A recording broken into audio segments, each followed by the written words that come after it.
Bismillah. Assalamualaikum warahmatullahi wabarakatuh.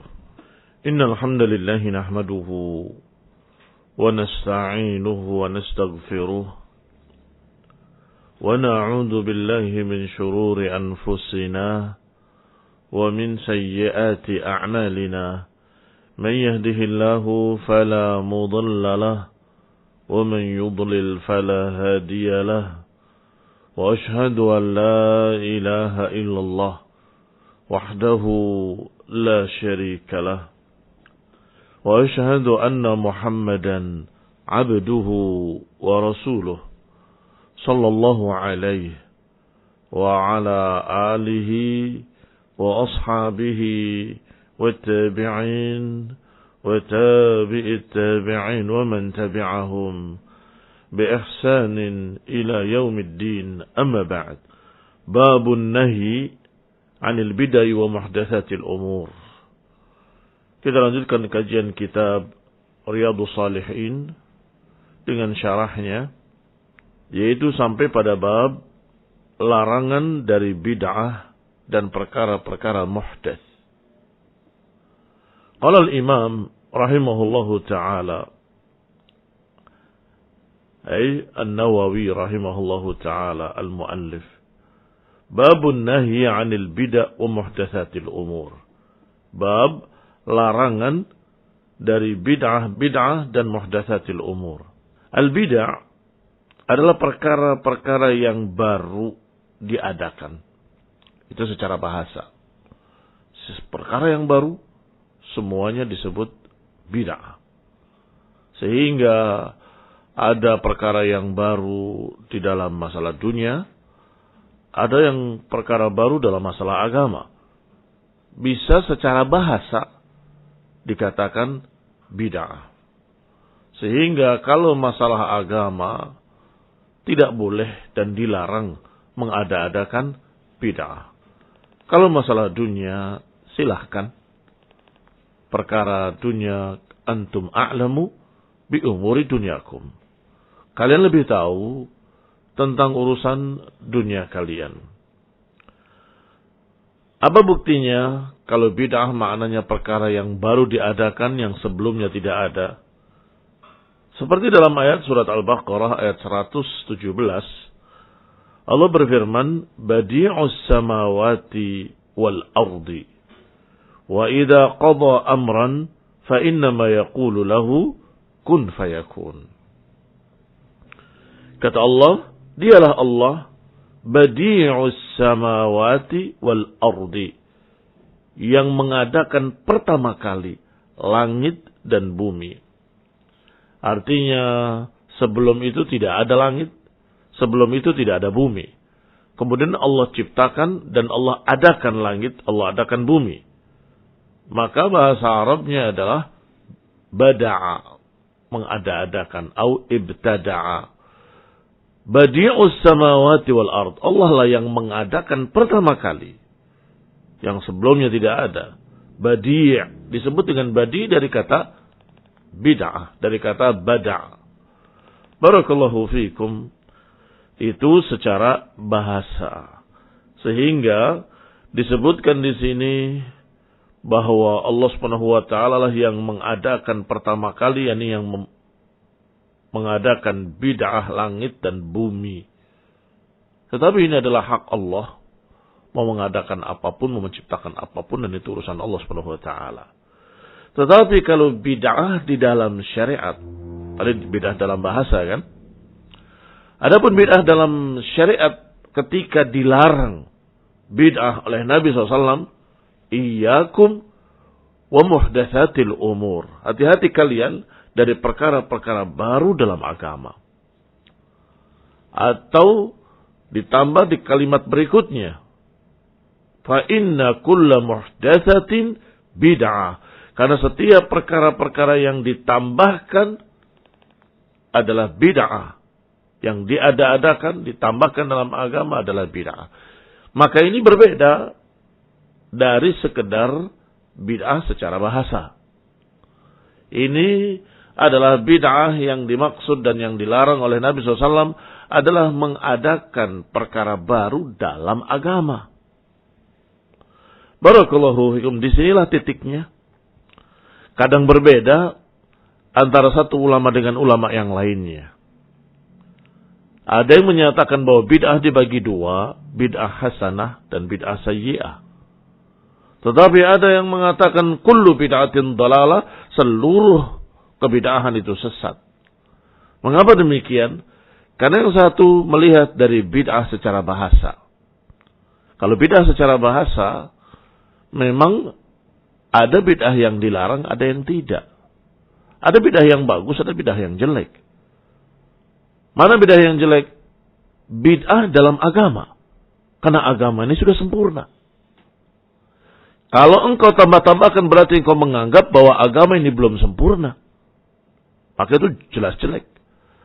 Sedangkan yang bagus adalah ketika munculnya perkembangan-perkembangan teknologi atau alat-alat baru yang dulunya tidak ada sekarang ada. Sehingga kita sekarang bisa berdakwah melalui radio. Ini muhdatsatil umur, perkara baru. Tetapi karena ini dalam masalah agama, masalah dunia, maka Nabi menyatakan antum a'lamu bi umuri dunyakum. Kalian lebih tahu dari urusan dunia kalian. Adapun para ulama yang menyatakan dengan tegas bid'ah semuanya jelek karena melihat bid'ah secara syar'i. Bid'ah secara syariat, kalau dilarang di dalam Al-Quran, dilarang dalam hadis, maka yang dimaksud adalah bid'ah dalam agama. Iyyakum muhdatsatil umur, hati-hati kalian dari perkara-perkara muhdats. Itu setelah Nabi berkata, alaikum bisunnati. Setelah mengatakan ikutilah sunnahku, jangan ngadakan bid'ah. Berarti masalah dunia apa masalah agama? Naam, barakallahu fiikum. Para pendengar Radio Indah yang kami hormati. Jelas yang dimaksud, yaitu masalah agama. Karena awal hadisnya berbunyi, alaikum bisunnati wa sunnatil khulafa'ir rasyidin al-mahdiyyin. Atas kalian untuk berpegang dengan sunnahku dan sunnahnya para khalifah-khalifah yang lurus. Dan hati-hatilah dari perkara muhdats. Karena setiap perkara muhdats adalah bid'ah. Maka jelas ini masalah agama. Maka masalah agama harus ikut sunnah. Jangan mengada-adakan bid'ah. Waliya'lam annal insan al-mubtadi yaqa' fi mahadirin katsirah.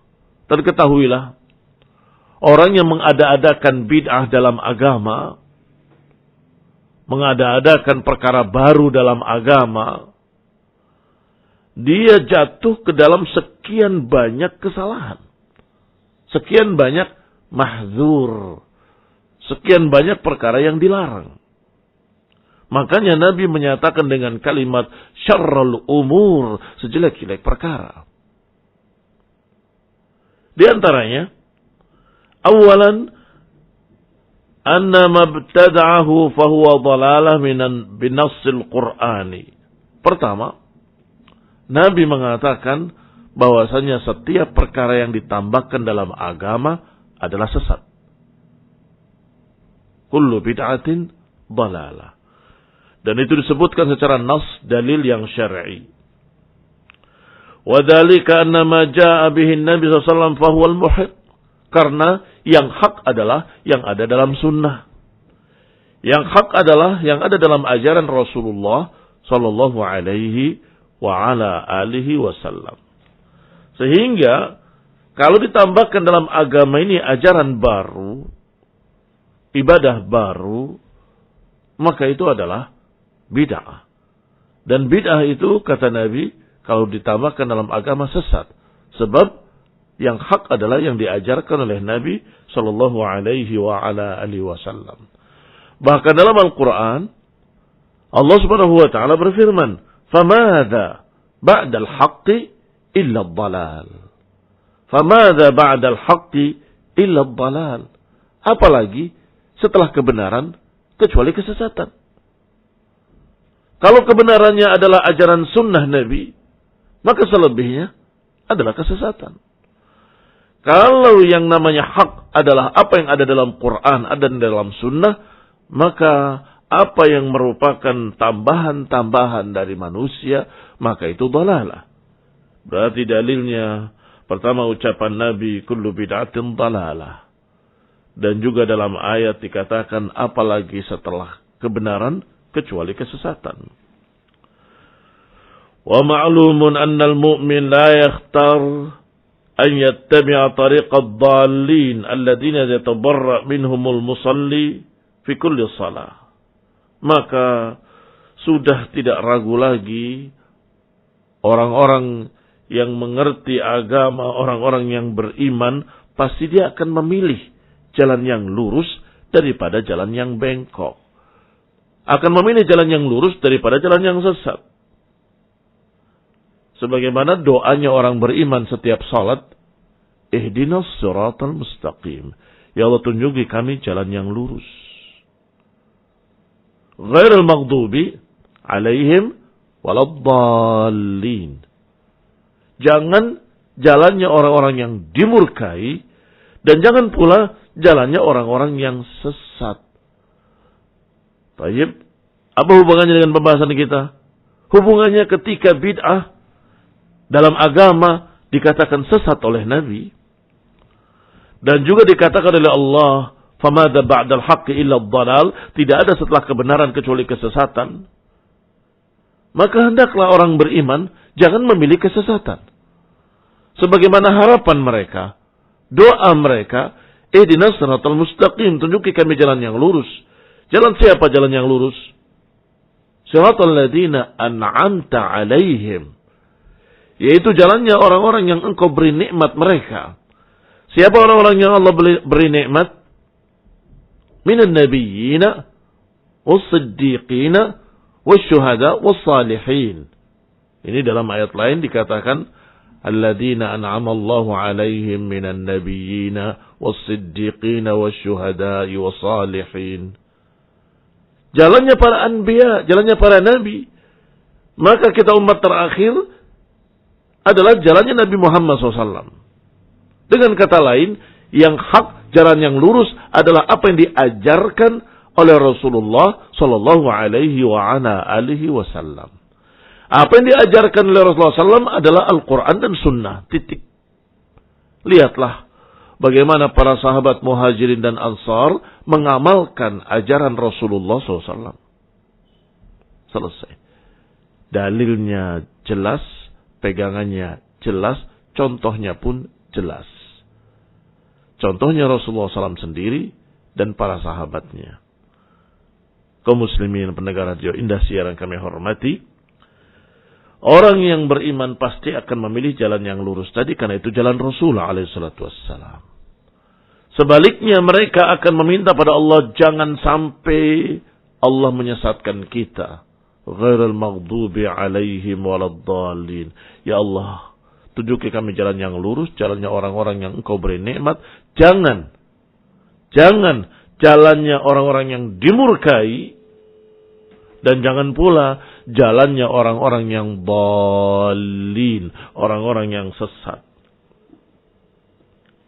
Yang kedua, di antara kejelekan bid'ah adalah anna fil bid'ati khurujan an ittiba'in Nabi SAW. Wa qad qala Allah Ta'ala, qul in kuntum tuhibbunallah fattabi'uni.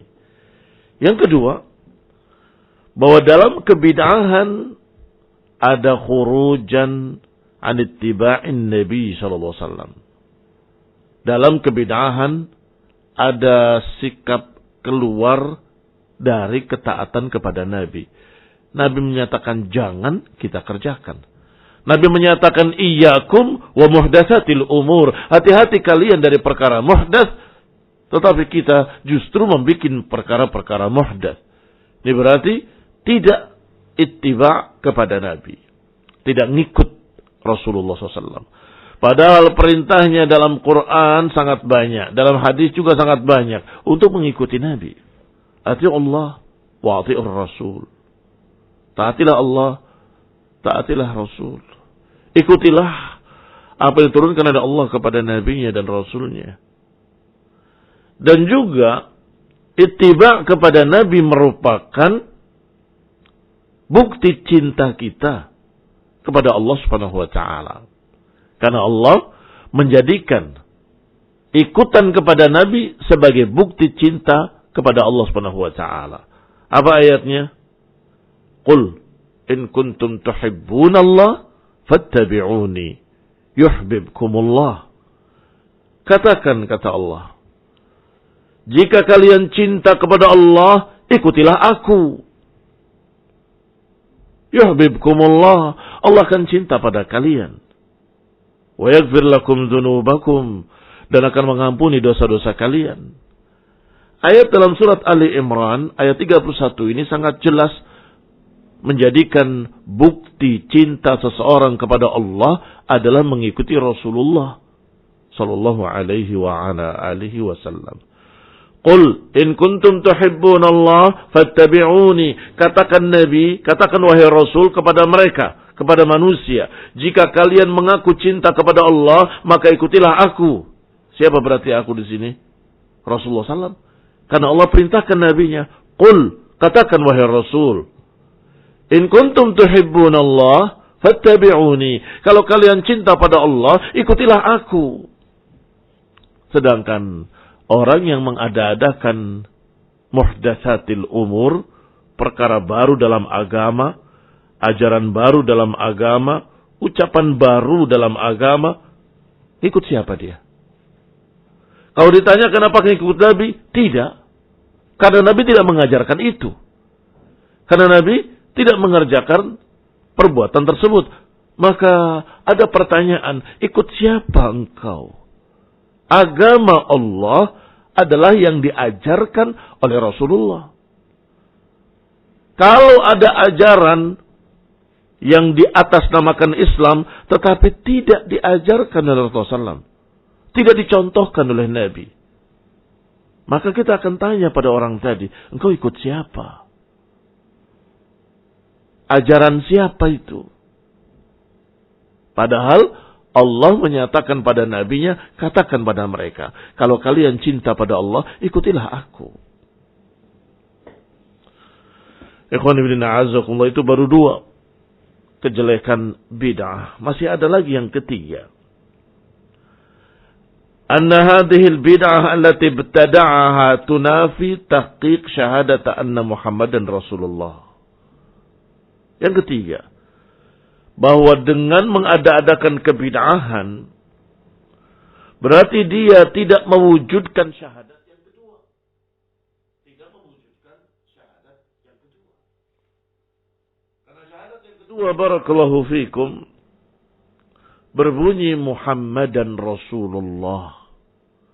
Asyhadu anna Muhammadan Rasulullah.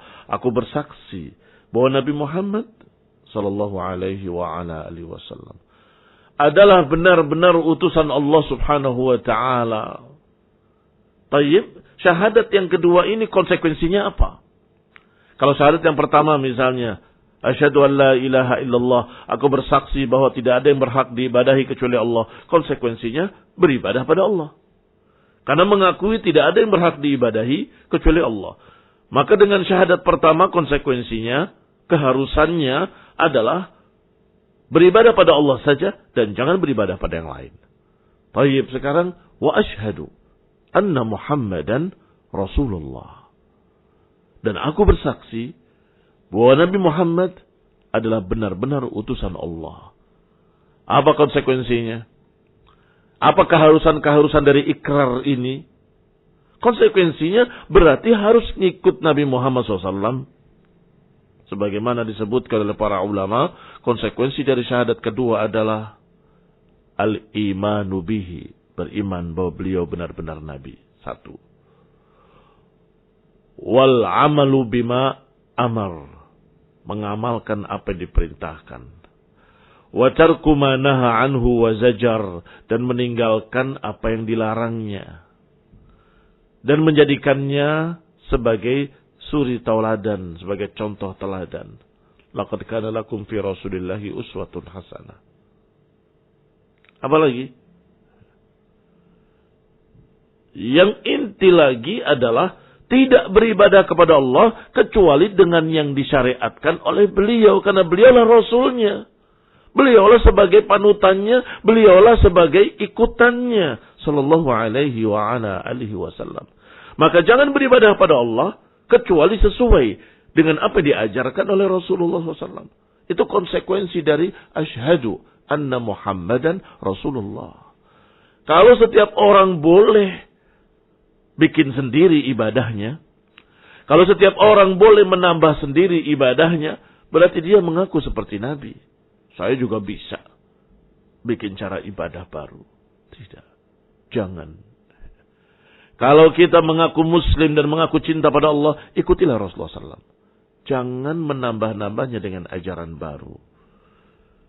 Yang keempat, di antara kejelekan bid'ah adalah anna madmunal bid'ah at-ta'nu fil Islam. Di dalam kebid'ahan ada unsur tuduhan kepada agama ini. Bahwa agama ini belum sempurna dan perlu ditambah. Astagfirullah.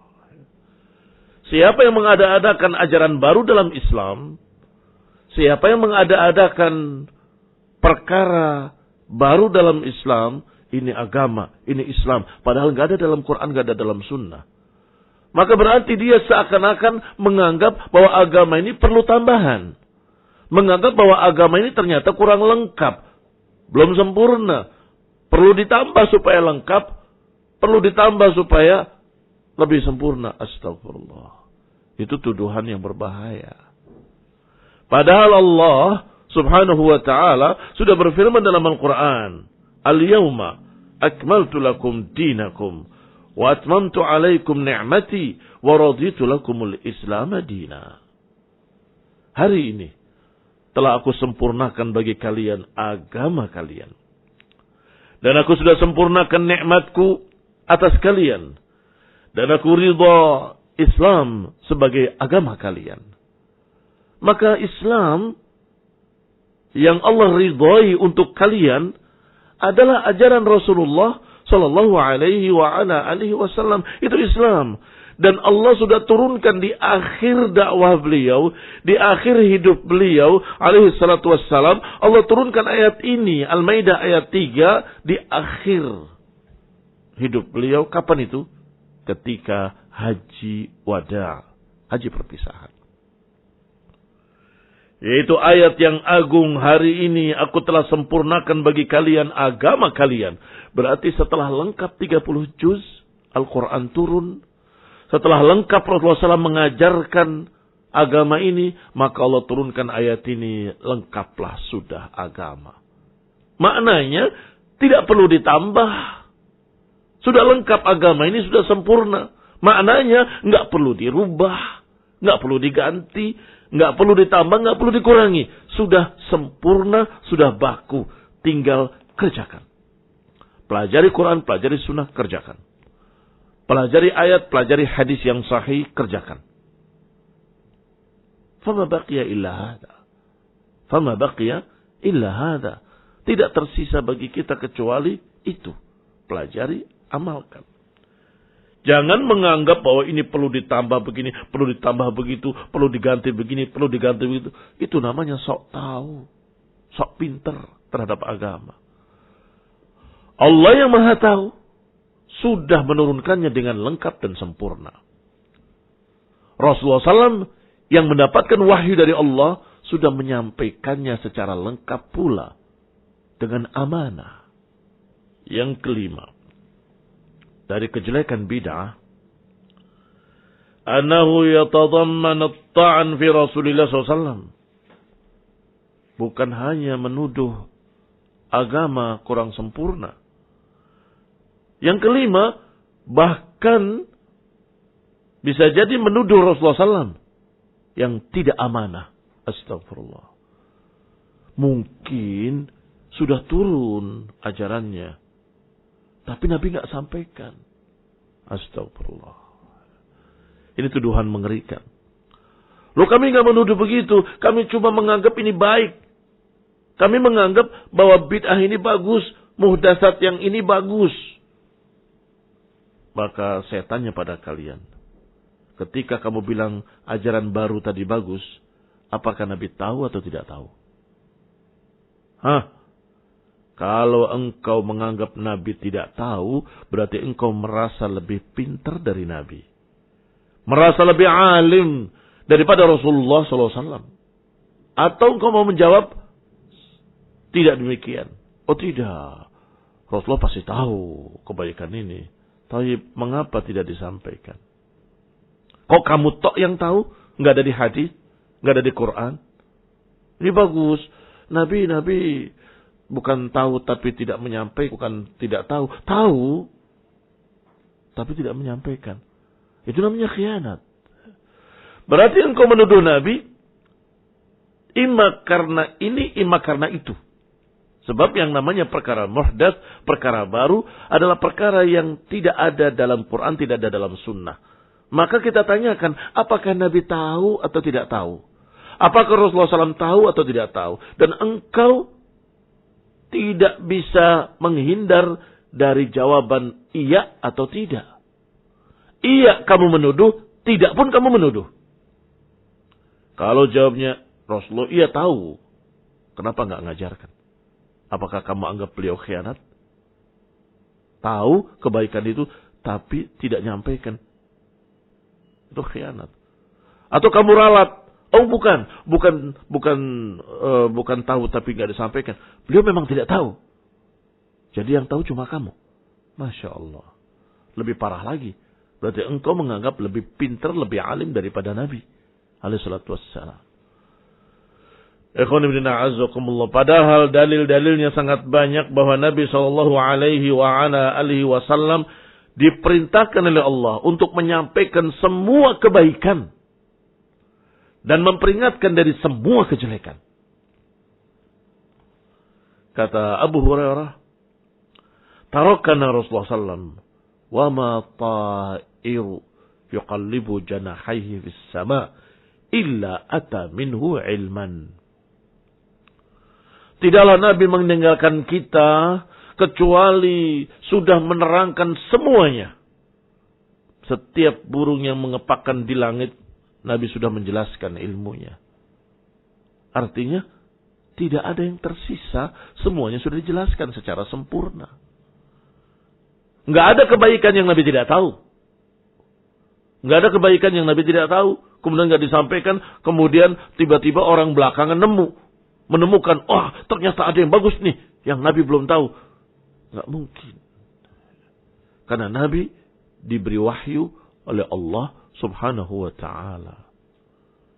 La yantiqu 'anil hawa in huwa illa wahyun yuha. Beliau tidak berbicara dari hawa nafsu, melainkan wahyu yang diwahyukan kepadanya. Itu baru yang kelima, kejelekan bid'ah. Yang keenam, annal bid'ah tatadamman tafriqal ummah. Lianna al-ummah islamiyah idza futiha al-bab laha fil bid'ah sara hada yabtadi' syai'an wa hada yabtadi' syai'a. Kejelekan bid'ah yang keenam, kalau dibiarkan orang mengadakan ajaran baru dalam Islam, kalau dibolehkan seseorang membuat amalan baru dalam Islam, pemikiran baru, pendapat baru dalam Islam, akan terjadi perpecahan. Akan terjadi perpecahan umat. Akan terjadi perpecahan Islam. Atau perpecahan muslimin. Lebih tepatnya perpecahan muslimin. Artinya orang Islam yang pecah. Agama tetap sempurna. Mengapa demikian? Karena manusia yang memiliki pemikiran latar belakang yang berbeda-beda, yang memiliki wawasan ilmunya yang berbeda-beda juga, yang dalam keadaan latar belakang bidang ilmu yang dipelajarinya juga beda-beda. Ada ahli biologi, ada ahli fisika, ada ahli kedokteran, ada ahli apalagi segala macam. Kemudian masing-masing memikirkan, Islam ini tambah apa ya? Kita bikin ajaran yang ini bagus nih, sehat. Kata yang ahli teknologi, kalau diginikan niscaya lebih praktis. Kalau ajarannya diginikan niscaya akan menjadi lebih lengkap lagi. Kata ahli biologi, kata ahli kesehatan lain lagi. Agama ini akan rusak. Mengapa? Karena jadi banyak pendapat-pendapat yang berbeda-beda. 10 kepala, 10 pendapat. Bagaimana kalau 100 kepala? 100 ajaran baru. Bagaimana kalau 1000 kepala dan 1.000.000 kepala, dan itu sepanjang masa orang-orang berlomba-lomba membuat bid'ah? Apa yang terjadi? Kehancuran, perpecahan, pertikaian. Karena masing-masing merasa bangga dengan apa yang dia punya. Kami punya ajaran yang lebih hebat dari kalian. Yang kedua juga berkata, tidak bisa. Ajaran kami lebih hebat lagi. Kata yang keempat, ketiga, kelima, mereka akan berkata, bahkan ajaran yang kami bikin, ajaran yang kami buat, lebih bagus. Kullu hizbin bima ladaihim farihun. Masing-masing golongan merasa bangga dengan apa yang mereka bikin. Itu kalau bid'ah dibolehkan. Maka Nabi SAW dengan tegas menyatakan, Iyyakum wa muhdatsatil umur. Hati-hati kalian dengan perkara-perkara muhdatsah. Hati-hati kalian dari perkara muhdatsah, karena perkara muhdatsah dalam agama, perkara baru dalam agama adalah bid'ah. Wa kullu bid'atin dalalah. Dan setiap kebid'ahan itu kesesatan, kata Nabi alaihi salatu wassalam. Ini kejelekan yang keenam. Akan terjadi perpecahan, pertikaian. Seperti yang terjadi pada Yahudi dan Nasrani. Mereka memiliki banyak-banyak aliran. Ada aliran A, ada aliran B, ada aliran C. Mengapa kira-kira? Kok bisa ada macam-macam aliran? Karena masing-masing membuat ajaran baru. Karena masing-masing membuat ibadah baru. Maka terjadilah sekian macam Yahudi, sekian macam Nasrani. Dan Allah katakan dalam Quran, wala takunu. Jangan kalian menjadi minal musyrikin. Minal ladina farraqu dinahum wa kanu syi'a. Janganlah kalian menjadi seperti musyrikin yang memecah belah agama mereka sendiri. Jangan menjadi seperti orang-orang kafir yang memecah belah agama mereka sendiri.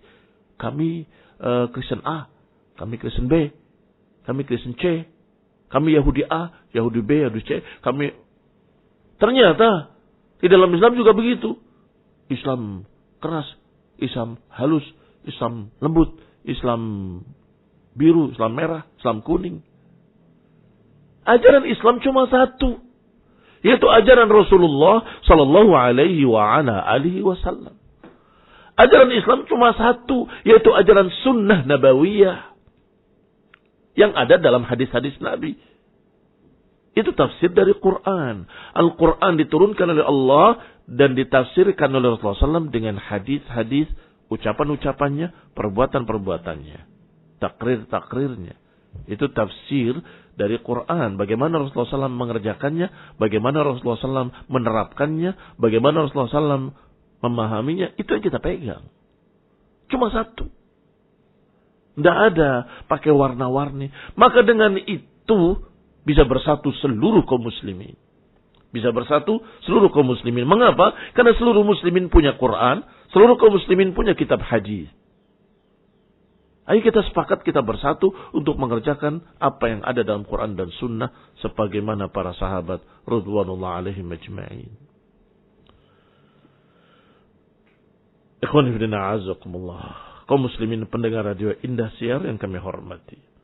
Masih ada yang ketujuh dari kejelekan bid'ah. Annal bid'ah idan tasharat fil ummati idmahallatis sunnah. Kejelekan yang ketujuh, kalau bid'ah dibiarkan, tidak dilarang. Kalau bid'ah terus dikerjakan oleh manusia, maka sunnah-sunnah Nabi akan tergeser. Sunnah-sunnah Nabi, hadis-hadis Nabi akan bergeser atau akan hilang. Bahkan orang yang mengerjakan sunnah akan ditegur. Kamu kok agama baru? Loh, ini bukan agama baru, ini hadis. Gak pernah dengar kami. Malah sunnahnya yang terlupakan. Malah hadis yang terlupakan. Ketika dikerjakan orang terheran-heran. Ajaran apa ini? Ini ajaran hadis, ajaran sunnah. Mengapa kok sampai menjadi asing? Karena terlupakan, tergeser, tergerus oleh banyaknya bid'ah-bid'ah, banyaknya ajaran-ajaran baru. Dan itu sudah pernah diucapkan oleh para sahabat. Mabtada'a qaumun, di antaranya Ibnu Abbas radhiyallahu taala anhuma.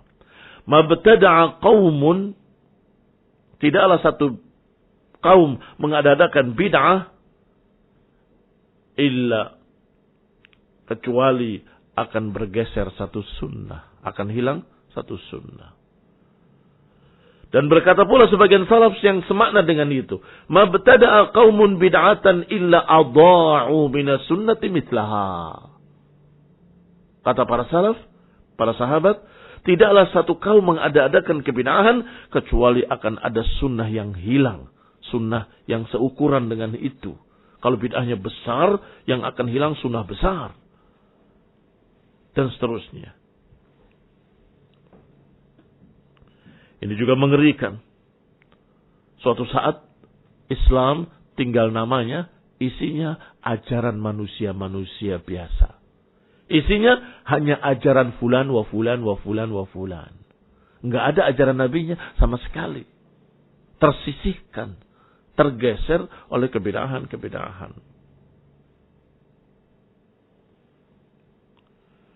Dan termasuk mafasid, kerusakan bid'ah adalah bahwa seorang yang mengada-adakan kebid'ahan berarti tidak berhukum dengan hukum Allah dan Rasulnya.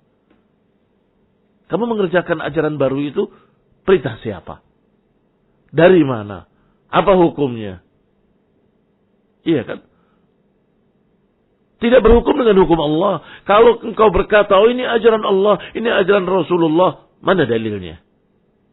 Mana ayatnya? Mana hadisnya?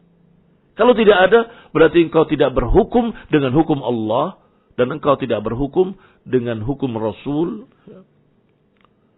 Wa man lam yahkum bima anzalallah. Siapa yang tidak berhukum dengan hukum Allah, bisa kafir, bisa fasik, bisa zalim, tergantung kebid'ahannya. Kalau kebid'ahannya adalah bid'ah yang mukaffirah, bid'ah besar yang mengkafirkan, maka dia keluar dari Islam. Karena ajarannya sudah ajaran sesat yang keluar dari Islam. Kalau bid'ahnya bid'ah yang di bawah itu, dia menjadi fasik, menjadi zalim, menjadi menyimpang, dan seterusnya. Dan masih banyak lagi. Kejelekan-kejelekan disebabkan kebid'ahan-kebid'ahan. Oleh karena itulah, Rasulullah SAW sendiri yang menyatakan, Iyyakum wa muhdatsatil umur fa inna kulla muhdatsatin bid'ah wa kulla bid'atin dhalalah. Hati-hati kalian dari perkara-perkara baru dalam agama. Karena sesungguhnya perkara yang baru ditambah-tambahkan dalam agama adalah bid'ah. Dan setiap kebid'ahan adalah sesat. Wallahu ta'ala alam bissawab. Mudah-mudahan Allah SWT menyelamatkan kita dan seluruh kaum muslimin dari penyimpangan dan kesesatan. Amin. Dan semoga Allah menyatukan seluruh kaum muslimin di atas ajaran kitab was sunnah. Sebagaimana para salafus salih. Ridwanullah alim ajma'in. Amin. Wa sallallahu ala Muhammadin wa ala alihi wa ashabihi wa sallama tasliman katsira. Subhanakallahumma bihamdik. Asyhadu an la ilaha illa anta astaghfiruka wa atubu ilaik. Wassalamualaikum warahmatullahi wabarakatuh. Bismillah. Assalamualaikum warahmatullahi wabarakatuh. Innal hamdalillah nahmaduhu wa nasta'inuhu wa nastaghfiruh wa na'udzu billahi min shururi anfusina wa min sayyiati a'malina. من يهده الله فلا مضل له ومن يضلل فلا هادي له وأشهد أن لا إله إلا الله وحده لا شريك له وأشهد أن محمدا عبده ورسوله صلى الله عليه وعلى آله وأصحابه والتابعين وتابع التابعين ومن تبعهم بإحسان إلى يوم الدين أما بعد. Kita lanjutkan kajian kitab Riyadhus Shalihin yang berisi mutiara-mutiara yang indah dari kitab was sunnah. Dan kita masih pada bab An-Nahyu 'anil bid'ah wal muhdatsat. Kita masih dalam bab larangan dari kebid'ahan dan perkara-perkara muhdats. Demikian Imam An-Nawawi rahimahullah memberikan judul babnya dengan bab larangan dari kebid'ahan dan muhdatsatil umur. Dan beliau bawakan hadis yang ke-169. An Aisyah radhiyallahu ta'ala anha qalat qala Rasulullah sallallahu alaihi wa ala alihi wasallam man ahdatsa fi amrina hadha ma laysa minhu fahuwa raddun. Muttafaqun alaih. Dari Aisyah Ummul Mukminin radhiyallahu taala anha, beliau berkata bahwasanya Rasulullah sallallahu alaihi wa ala alihi wasallam pernah bersabda, "Man ahdatsa fi amrina hada." Siapa yang mengada-adakan hadasan, ahdatsa maknanya mengada-adakan sesuatu yang baru. Fi amrina hada, pada urusanku ini. Ma laysa minhu, apa yang bukan daripadanya, fahuwa raddun, maka dia tertolak. Hadis ini sangat jelas menunjukkan larangan untuk mengada-adakan kebid'ahan. Karena kalimatnya man ahdatsa, siapa yang mengada-adakan perkara muhdats, perkara baru di dalam agama. Karena Nabi menyatakan dalam hadis ini, perhatikan baik-baik, ada kalimat fi amrina hadza. Amrina, ini urusan kami. Ini urusan Rasul. Apa urusan Rasul alaihi salatu wassalam? Urusan beliau alaihi salatu wassalam adalah agama. Risalah. Rasulullah SAW pernah berkata tentang masalah dunia, antum a'lamu bi umuri dunyakum. Antum lebih tahu tentang urusan dunia kalian. Ini Rasulullah sallallahu alaihi wa ala alihi wasallam ketika bertanya kepada para petani-petani kurma, mengapa harus dikawinkan? Dikira oleh petani-petani kurma bahwa pertanyaan itu larangan. Larangan untuk mengawinkan bunga-bunga kurma. Maka mereka tidak melakukannya. Karena Nabi pernah bertanya, mengapa harus dikawinkan? Akhirnya, karena mereka tidak mengawinkan bunga-bunga kurma, hasil panen kurma di tahun itu kurang bagus. Sedikit hasilnya. Mengapa kata Nabi kau hasil sedikit? Engkau melarang kami untuk mengawinkan bunga-bunga kurma. Kata Nabi, aku tidak melarang kalian. Aku cuma bertanya, antum a'lamu bi umuri dunyakum. Kalian lebih tahu urusan dunia kalian. Maknanya barakallahu fikum, apa yang dikatakan di dalam hadis ini dan hadis tadi, ada perbedaan yang sangat jelas. Pada hadis masalah muhdatsat, Nabi menyatakan, man ahdatsa fi amrina hadza. Siapa yang mengada-adakan perkara baru dalam urusanku. Berarti urusan agama. Hadis kedua, kata Nabi, antum a'lamu fi umuri dunyakum. Kalian lebih tahu dari urusan dunia kalian. Sehingga yang dijuluki muhdatsat adalah pada perkara agama. Atau yang di atas namakan agama. Sehingga janganlah kita berpura-pura bodoh membuat bingung masyarakat. Berarti mikrofon tidak boleh. Berarti mobil tidak boleh. Kita harus pakai onta. Nggak boleh pakai motor segala macam. Kan itu muhdatsat semuanya. Itu urusan dunia kalian. Nabi hanya menyatakan dengan kalimat, wahai Abdullah bin Zaid maksudnya, imlakkan mimpimu kepada Bilal. fa innahu arfa' sautan minka. Imlakkan mimpi azanmu kepada Bilal, karena Bilal lebih keras suaranya daripada kamu. Taib, ini urusan agama. Berarti azan harus keras. Ternyata ditemukan, masyarakat menemukan sesuatu yang bisa mengeraskan. Maka sesuai dengan hadis Nabi yang menyatakan sesungguhnya Bilal lebih keras suaranya daripada kamu. Dan juga disunahkan untuk naik ke menara yang tinggi supaya keras suaranya, supaya terdengar. Barakallahu fiikum. Kembali kepada pembahasan hadis. Maka hadis Aisyah ini radhiyallahu taala anha yang diriwayatkan oleh Bukhari dan Muslim dalam dua kitab sahih mereka, yang menunjukkan hadis ini sangat-sangat sahih karena diriwayatkan dalam kitab yang tersahih setelah Al-Quran, yaitu Sahih Bukhari dan Sahih Muslim. Muttafaqun alaih.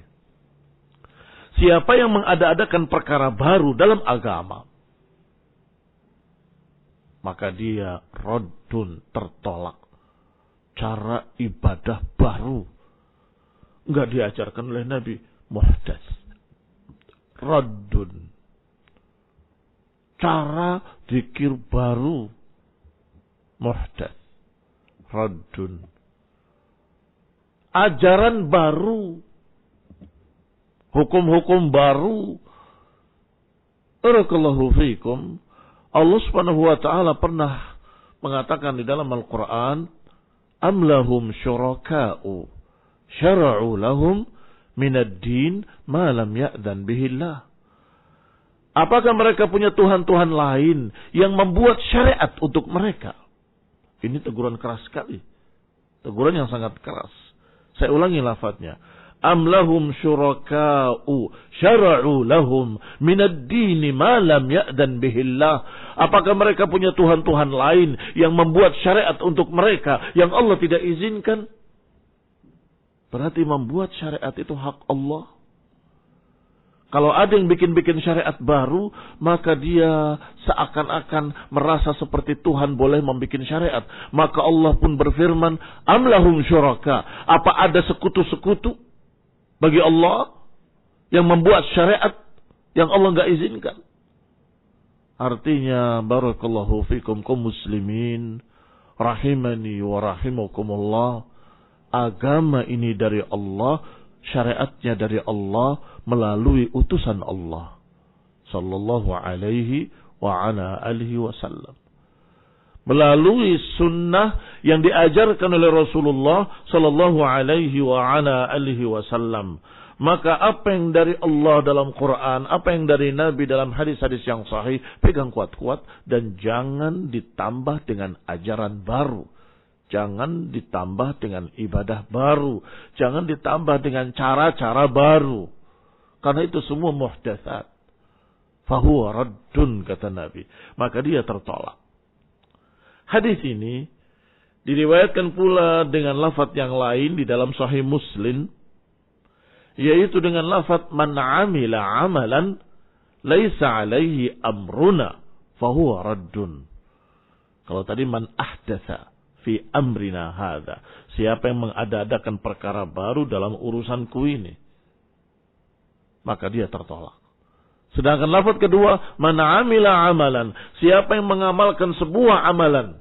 Jadi siapa yang mengamalkan sebuah amalan ibadah, laisa alaihi amruna, enggak ada perintahku, fahuwa raddun, maka dia tertolak.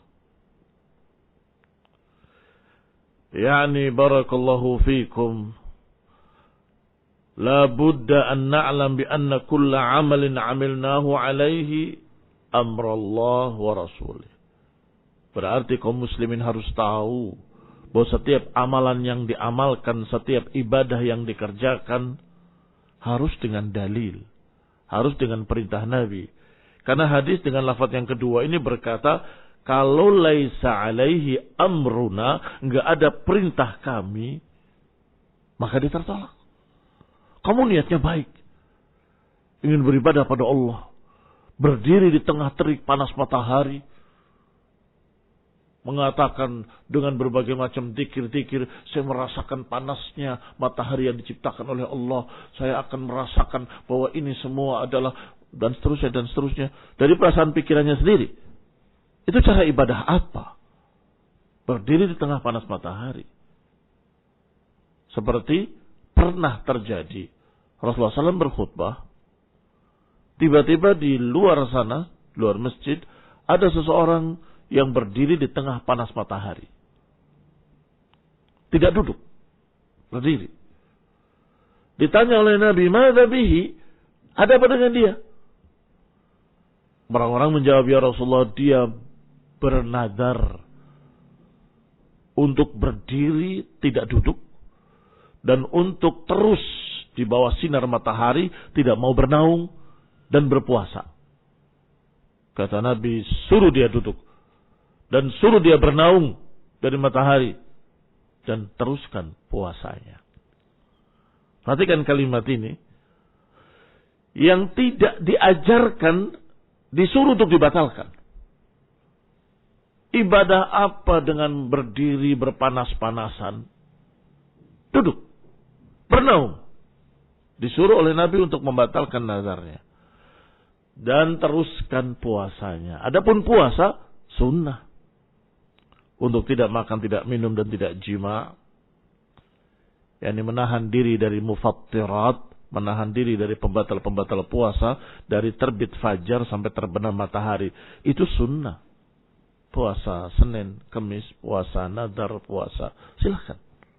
Teruskan puasanya, kata Nabi. Taib. Ada contoh lain. Seorang sahabat yang nggak mau makan daging. Supaya saya ini lebih khusyuk beribadah. Kenapa nggak mau makan daging? Ya Rasulullah, ini in akulur laham antashri ilan nisa. Ini dinukil dalam kitab I'tisam Imam Syatibi. Ya Rasulullah, kalau aku makan daging, aku pikirannya kepada wanita. Syahwatnya naik. Maka aku nggak makan daging supaya ibadah saya khusyuk. Kata Nabi, kulil laham wasum. Makan daging dan puasalah. Jadi untuk menurunkan syahwat bukan dengan mengharamkan yang halal. Bukan dengan mengharamkan daging atas dirinya. Tapi sum, puasalah. Kulil laham wasum. Makan daging dan puasalah, kata Nabi. Untuk menurunkan syahwatnya dengan puasa. Bukan dengan saya tidak mau makan daging, saya tidak mau makan ini dan sebagainya. Jadi vegetarian. Tidak ada sunnahnya. Itu bahkan kebiasaan para pendeta, biarawan dan biarawati. Bukan kebiasaan kaum muslimin. Ikhwani fiddina azzakumullah, kaum muslimin rahimani wa rahimakumullah. Maka dalam hadis ini Nabi menyatakan, "Mana amila amalan laisa alaihi amruna fahuwa raddun." Siapa yang mengamalkan satu amalan ibadah, diniatkan sebagai ibadah untuk Allah, tapi nggak ada perintahku, maka dia tertolak. Di sini ada catatan penting dari beberapa ulama, bahkan hampir semua ulama, termasuk Imam Syatibi di dalam kitabnya Al-I'tisam, bahwa kalimat amila amalan sama dengan yang tadi, man ahdatsa fi amrina hadza. yakni siapa yang mengamalkan satu amalan dalam rangka ibadah. Padahal tidak ada perintah Nabi, maka dia tertolak. Jadi ada kalimat dalam rangka ibadah. Kalau seorang berdiri panas-panasan di tengah matahari, sedang nunggu bus, ya bukan bid'ah. Mengapa bukan bid'ah? Karena dia bukan dalam rangka ibadah. Dia sedang nunggu bus. Tayyib, nggak ada masalah. Ada lagi orang yang dalam keadaan misalnya nggak makan daging sebulan, 2 bulan, 3 bulan. Kenapa? Nggak punya duit buat beli daging. Itu juga bukan dalam rangka ibadah. Tapi yang tadi, seakan-akan saya lebih soleh kalau nggak makan daging. Saya lebih dekat dengan Allah Subhanahu wa taala kalau saya berpanas-panasan di tengah terik matahari, tidak duduk dan sebagainya, lebih khusyuk dalam salatnya. Ini yang dikatakan bid'ah. Mengapa? Karena kata Imam Syatibi, yudahi ibadah. Yudahi itu artinya menyerupai ibadah. Diniatkan dalam rangka ibadah. Ngapain kamu berdiri? Ngapain kamu berpanas-panasan? Mengapa nggak duduk dan sebagainya? Oh, saya bernazar untuk Allah, saya akan berdiri. Tidak. Allah menginginkan darimu puasa, salat 5 waktu, amal soleh, sedekah, itu semua ibadah. Tetapi berdiri, menyiksa diri, tidak ada ajarannya. Tidak ada perintahnya, la fil Qur'ani wa la fil sunnah. Kecuali berdiri untuk salat. Sehingga kalau ada di dalam Al-Quran perintah berdiri, itu maknanya berdiri untuk salat. Contohnya, qumu lillahi qanitin. Qumu lillahi qanitin. Berdirilah kalian untuk Allah dengan khusyuk. Itu berdiri salat. Demikian pula perintah yang lainnya menunjukkan perintah berdiri adalah salat kepada Allah Subhanahu wa taala. Ikhwan fillah a'azzakumullah, kaum muslimin rahimani wa rahimakumullah. Maka hadis ini menunjukkan apa yang dikatakan oleh An-Nawawi dalam judul babnya, larangan dari kebid'ahan dan perkara-perkara baru dalam agama. Dalam agama. Kita tidak membicarakan urusan dunia, itu urusan kalian. Wallahu ta'ala alam bisawab. Wa sallallahu ala Muhammadin wa ala alihi wa ashabihi wa sallama tasliman katsira. Subhanakallahumma wa bihamdik, asyhadu an la ilaha illa anta astaghfiruka wa atubu ilaik. Wassalamu alaikum warahmatullahi wabarakatuh.